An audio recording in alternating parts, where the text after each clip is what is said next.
नमस्कार, मैं हूं ए के कश्यप और आज इस वीडियो में बात करने जा रहे हैं कि किस तरीके से बिहार में शिक्षक स्थानांतरण का जो पेच है वह अब सही होता हुआ दिख रहा है। इस वीडियो में हम इस विषय पे बात करने जा रहे हैं कि लाखों शिक्षक, खास करके महिला शिक्षक या जो पुरुष शिक्षक दूर के जिलों में पदस्थापित हुए हैं बीपीएससी या विशेष शिक्षक के तौर पे, उन लोगों के लिए स्थानांतरण का जो दरवाज़ा है वो इस बार नई सरकार में, यानी सम्राट चौधरी की जो नेतृत्व वाली जो बिहार में सरकार बनी है उसमें शिक्षा मंत्री के साथ हुए जो मीटिंग है, जिसमें खास करके जो हाई लेवल की अधिकारियों के साथ जो मीटिंग हुआ स्थानांतरण पॉलिसी को लेकर, तो इसको लेकर अब बिहार में शिक्षकों को जून के महीने में, जून 2026 में कुछ महत्वपूर्ण रूप से नई नियमावली सामने देखने को मिल सकता है। इसमें कैसे स्थानांतरण होगा, म्यूचुअल का क्या इसमें रोल रहेगा, ऐच्छिक का क्या इसमें भूमिका रहेगा, साथ ही इसमें बिहार के जो शिक्षक, क्या आवासीय स्तर वाले जो शिक्षक हैं, खास करके जो महिला शिक्षक, जो चर्चाएं चल रहे हैं कि उनको कैसे अपने पंचायत में या अपने ब्लॉक में पदस्थापित किया जाए। ये वीडियो आप लास्ट तक जरूर देखिएगा अगर बिहार में शिक्षक स्थानांतरण के बातों को समझना चाहते हैं, और क्या इस नई नियमावली में दूसरे राज्य के शिक्षकों को क्या स्थानांतरण प्रक्रिया में वो लाभ नहीं मिल पाएगा जैसे पिछले बार 1,90,000 वाले अभ्यावेदन में मिला था। लेकिन इसमें संशय को तभी क्लियर होता हुआ आप फाइनल देख सकते हैं जब तक नियमावली इंट्रोड्यूस नहीं हो जाता है। बिहार में शिक्षक हैं या इससे संबंधित अगर बातों को जानना चाहते हैं तो जरूर मेरे चैनल के साथ जुड़े रहिएगा। चैनल सब्सक्राइब करके बेल आइकन को जरूर दबाइएगा। वीडियो अच्छा लगेगा तो लाइक शेयर जरूर कीजिएगा। अगर कोई सुझाव होगा तो आप कमेंट में लिखिएगा। आज के प्रिंट मीडिया न्यूज़ में या अगर आप बात करें सोशल मीडिया पे, बिहार शिक्षक स्थानांतरण पॉलिसी को लेकर जो बिहार के मुख्यमंत्री हैं, शिक्षा मंत्री के साथ हुए मीटिंग में ये बात क्लियर हुआ है कि पिछले वाले नियमावली में कुछ बातों में त्रुटि रहा था, उसको किस तरीके से यहाँ पे सुधार करके नई नियमावली में अंतर जिला स्थानांतरण महिलाओं के लिए और पुरुषों के लिए खोले जाने की बात किया है। यहाँ पे इस बात पर ज़्यादा फोकस किया गया कि जो महिला शिक्षिका हैं जो दूसरे जिले में स्थानांतरित हैं उनको अपने गृह पंचायत या जो गृह ब्लॉक है उसमें पदस्थापित करने की भूमिका पर सबसे ज़्यादा बल दिया गया। बात करें यहाँ पे तो लगभग ऐसे जिला संवर्ग के शिक्षक, विशेष शिक्षक या बीपीएससी TRE 1, 2 या 3 के जो शिक्षक हैं, इन लोगों की संख्या लगभग सरकार के आंकड़ों के अनुमान में 3 लाख है कि इस बार शिक्षक स्थानांतरण अभ्यावेदन अगर लिया जाएगा तो कुल स्थानांतरित शिक्षकों के अभ्यावेदन लगभग 3 लाख के आसपास में पहुंच सकते हैं जो शिक्षक स्थानांतरण चाह रहे हैं। एक बड़ी संख्या में शिक्षक स्थानांतरित भी हुए थे, और यहाँ पे एक बड़ा महत्वपूर्ण विषय ये भी है कि बीपीएससी TRE 3 वाले लोगों को भी इस स्थानांतरण में पार्टिसिपेट होने का मौका मिलने जा रहा है। अब यहाँ पे विषय ये है कि जुलाई 2026 में बीपीएससी शिक्षकों के TRE 3 वाले जो शिक्षक हैं उनके 1 वर्ष पूरा हो जाएंगे, उनके प्रोबेशन पीरियड समाप्त हो जाएंगे, स्थानांतरण के लिए उनके लिए दरवाज़ा और विकल्प खुल जाएंगे। अब विषय ये है कि क्या जून गर्मी के महीने में जो 1 जून से लेकर 20 जून तक जो विद्यालय में जो इस बार गर्मी की छुट्टी होने जा रही है, तो इस दौरान में आपके सामने नियमावली जो है वो बिहार सरकार का आ सकता है। अब नियमावली में कुछ महत्वपूर्ण बातें जहाँ पे शिक्षकों के स्थानांतरण आसानी से देखने को मिल सकता है, किस प्रक्रिया के तहत, तो सबसे पहले एक जो म्यूचुअल स्थानांतरण पे हम इसलिए ज़्यादा फोकस कर रहे हैं कि सरकार को ये चाहिए कि म्यूचुअल स्थानांतरण का विकल्प को फिर से रीओपन करे जैसे पिछले बार रीओपन किया था। म्यूचुअल स्थानांतरण का फायदा 1 महीने में लगभग पिछले बार 20,000 शिक्षकों को स्थानांतरित होता हुआ देखा गया था जो स्वयं अपने स्थानांतरण पार्टनर समान विषय में ढूंढ लिए थे।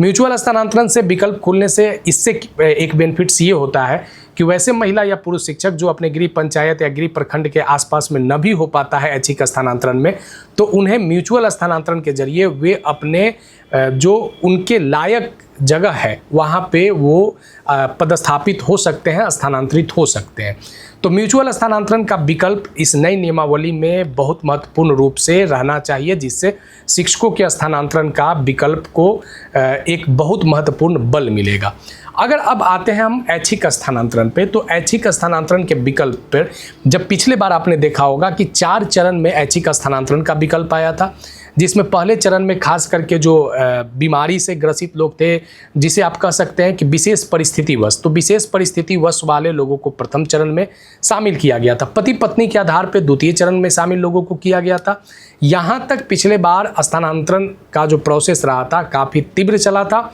और बड़ी संख्या में लगभग यहाँ से 27 से 30 हज़ार के आसपास में शिक्षक जो है प्रथम चरण और दूसरे चरण में स्थानांतरित हुए थे। तीसरे चरण की जब बात आई थी तो महिला शिक्षक का जिला स्थानांतरण जो ऐच्छिक स्थानांतरण में था, तो यहाँ भी बहुत से शिक्षकों का, महिला शिक्षकों का जिला स्थानांतरण हुआ। और लेकिन यहाँ पे बीपीएससी वाले जो शिक्षक थे, बीपीएससी टीआरई 1, 2 या 3 वाले, वे लोग वरीयता में विशिष्ट से पीछे रह गए। तो यहाँ पे बीपीएससी टीआरई 3 वाले लोगों को तो शामिल भी नहीं किया गया था, 1 और 2 वाले भी पीछे रह गए। यानी इस बार की जो स्थानांतरण प्रक्रिया होगी, उस स्थानांतरण प्रक्रिया में बीपीएससी शिक्षकों को एक खास मौका मिल सकता है, क्योंकि बड़ी संख्या में विशिष्ट महिला शिक्षक जो है वो पिछले बार ही तृतीय चरण में स्थानांतरित हो चुके थे। पिछले बार के चौथे चरण की अगर बात करें, जहां पुरुष शिक्षक का अंतर जिला स्थानांतरण था, तो यहाँ बहुत कम संख्या में अंतर जिला स्थानांतरण देखने को मिला था। और खास करके पटना जैसे प्रमुख जिलों में स्थानांतरण की प्रक्रिया में पुरुष काफ़ी पीछे रह गए थे, या कह सकते हैं कि न के बराबर ही रखे गए थे। अब इस बार देखना क्या है कि क्या बिहार के जो 38 ज़िले हैं, उन 38 ज़िलों में क्या बराबर छात्र शिक्षक अनुपात पे सभी जिलों में नियमावली में क्या स्थानांतरण प्रक्रिया को शामिल किया जाएगा, कि फिर से पटना जिला पे स्थानांतरण प्रक्रिया में छात्र शिक्षक अनुपात का हवाला देके रोका जाएगा। अब यहाँ पे ऐच्छिक स्थानांतरण में एक बड़ा महत्वपूर्ण विषय ये देखने को मिल रहा है कि ऐच्छिक स्थानांतरण में जो गृह पंचायत या गृह प्रखंड की जो बात किया जा रहा है, तो उसमें जो दूसरे राज्य के जो महिला या पुरुष शिक्षक हैं, उनको आने वाले समय में थोड़ा सा यहाँ पे निराशा मिल सकता है, लेकिन ये एक संभावना ही है। अब नियमावली किस तरीके से आता है, अगर ऐसा होता है कि गृह पंचायत या गृह प्रखंड को वरीयता के आधार पर अगर रखा जाएगा, तो उसमें बहुत से दूसरे राज्य के जो पुरुष या महिला शिक्षक हैं, वे लोगों को स्थानांतरण प्रक्रिया में थोड़ा सा कठिनाई का सामना करना पड़ सकता है। अब विषय यहाँ पे ये है कि बिहार में जो शिक्षक का स्थानांतरण है, इसमें बीपीएससी टीआरई 3 वाले लोगों की संख्या भी लगभग 60,000 के आसपास में है। तो ये जो बड़ी संख्या में जो शिक्षक इस बार स्थानांतरण में शामिल होंगे, वहाँ बीपीएससी टीआरई 3 वाले शिक्षक भी शामिल हो जाएंगे। बिहार में शिक्षक का स्थानांतरण जो है बिहार सरकार के शिक्षा विभाग के लिए एक मील का पत्थर है, और जहाँ पे बड़ी संख्या में शिक्षकों को इस वर्तमान सरकार से आशा है, वर्तमान मुख्यमंत्री से और शिक्षा मंत्री से आशा है कि वे बिहार के शिक्षकों के स्थानांतरण प्रक्रिया को करके उन शिक्षकों को कठिनाइयों से दूर करेंगे जो लंबे समय से अपने स्थानांतरण पॉलिसी का इंतजार कर रहे हैं।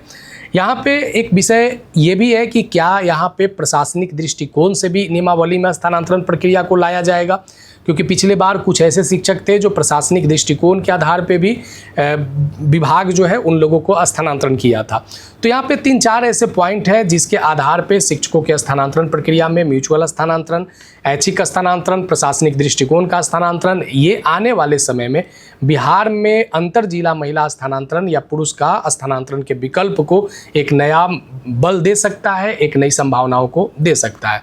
जून का महीना खास होगा बिहार में उन शिक्षकों के लिए जो स्थानांतरण के इंतजार में है, क्योंकि नियमावली जून तक, आपकी गर्मी की छुट्टी तक देखने को संभवतः मिल सकता है, और जुलाई से लगभग आपकी स्थानांतरण प्रक्रिया की शुरुआत